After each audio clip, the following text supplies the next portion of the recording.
What you're about to hear might completely change how you see one of Nigeria's most powerful pastors.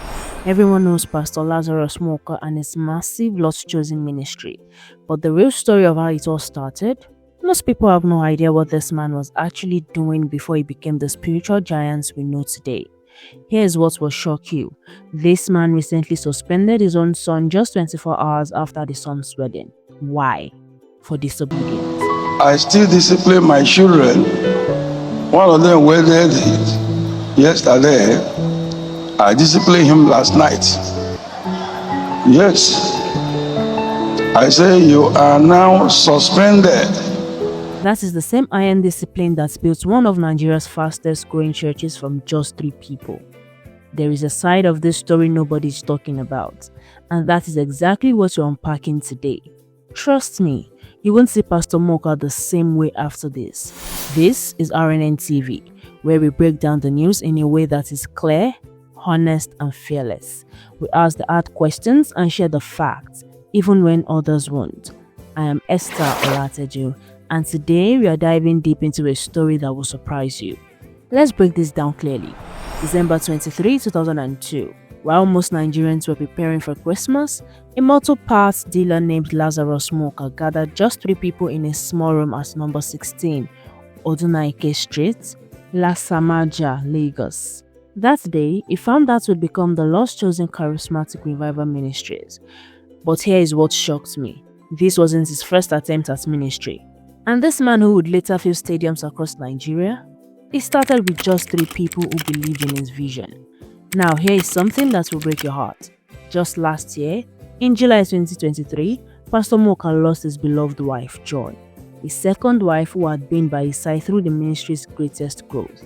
She died suddenly after attending a church vigil, just days after returning from a crusade in Ebonyi State. The same man who started with 3 people had to bury the woman who helped him build an empire. Life comes full circle, doesn't it? Now here is where it gets really interesting. Most people don't know this part. Pastor Lazarus Muoka wasn't always a pastor. Born July 5, 1952, this man was a successful businessman running a thriving motor parts import business in Lagos. Born into a Catholic family in Umu Okabia, Osu local government area, Imo State, young Lazarus moved to Lagos in 1975 with big dreams. He worked for a company first, then started his own motor parts business. By all accounts, he was doing well financially. But here is the story nobody tells. His conversion did not happen in a church. It happened on a Lagos bus. A street preacher got on that bus and preached about giving your life to Christ. Muoka heard that message and it changed everything. That bus ride led him to search for a church where the word of God is preached very well. He found one, got born again, and spent years serving under the Watchman Catholic Charismatic Renewal Movement. In 1994, something happened that changed everything. Muoka claims he received a series of divine revelations, visions that called him to abandon his profitable business and enter full-time ministry. This wasn't a desperate man starting a church. This was a successful businessman who gave up a guaranteed income to follow what he believed was God's calling. That takes a special kind of courage. Let me paint you the picture of that historic day. Lagos, December 2002. Nigeria was still recovering from military rule, people were struggling economically, and the religious landscape was dominated by big names like Pastor Adeboye, Bishop Oyedepo, and Pastor Kumuyi. Into this crowded space steps Lazarus Muoka with just 3 people. Not 30, not 300, just 3 believers in a small room in Ilasamaja. Most people don't know this part. Muoka had been serving as a minister under the Watchman Catholic Charismatic Renewal Movement for years before this. He wasn't a rookie. He had experience, but he also had a vision that was different from what he was seeing in existing churches. That December day, he told those 3 people, "We're going to preach the undiluted word of God, simple vision, massive faith." But here's what makes this story even more incredible. While he was building this ministry, he was also building a family. His wife Joy was there from the early days, supporting the vision. They had children, Joshua and Ruth, who grew up watching their father turn 3 people into millions. Can you imagine the pressure? Starting a church with 3 people while raising a family? The sleepless nights, the financial uncertainty, the critics saying it would never work. Now, here is where it gets really real. Pastor Muoka himself admits, challenges nearly swallowed us. Those weren't his exact words, but that is what he testified recently. For 22 years, they faced opposition that could have destroyed them. One major challenge came early. Someone firstly claimed they had given money to develop the church. Muoka had to defend against these lies.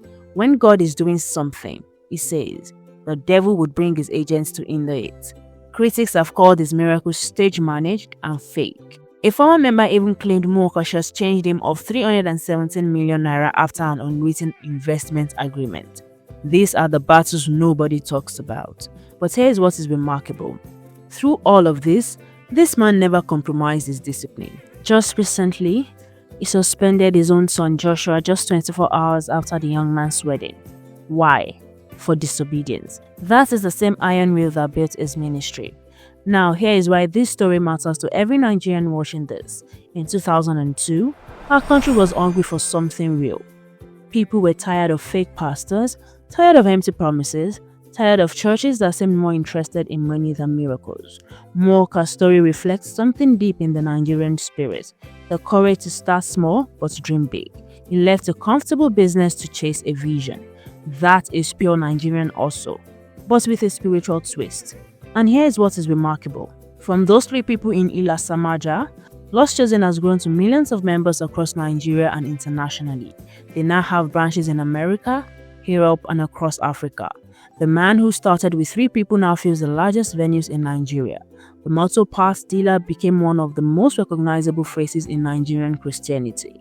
But success came with a price. Last year, when Pastor Muoka buried his wife, Joy, she could see the weight of leadership on his shoulders. The same discipline that built the ministry, suspending his own son for disobedience, is what kept them together through decades of challenges. Think about it. From a boss preacher's message to 22 years later, still expanding despite challenges. In December 2024, Muoka testified that God has not failed the church. That is not just spiritual talk. That is the testimony of a man who started with 3 people and never gave up. Now it's your turn. What do you really think about this story? Here is a question for you. If you had a successful business, would you abandon it to start something completely new with just 3 people believing in you? And would you have the discipline to suspend your own son just hours after his wedding for disobedience? Pastor Muoka's story shows us that real leadership requires sacrifice, financial sacrifice, personal sacrifice, and sometimes family sacrifice. That takes a different kind of faith. Drop your thoughts in the comments. We are reading every single one. Have you ever taken a leap of faith like Pastor Muoka did? Have you ever had to choose between security and vision? Share your story. If you found this breakdown helpful, like, subscribe, and share it with someone who needs to hear about the power of starting small but dreaming big, and hit that notification bell, because we have more untold stories of Nigerian leaders coming your way. This is RNN TV, where the real stories live. See you in the next one.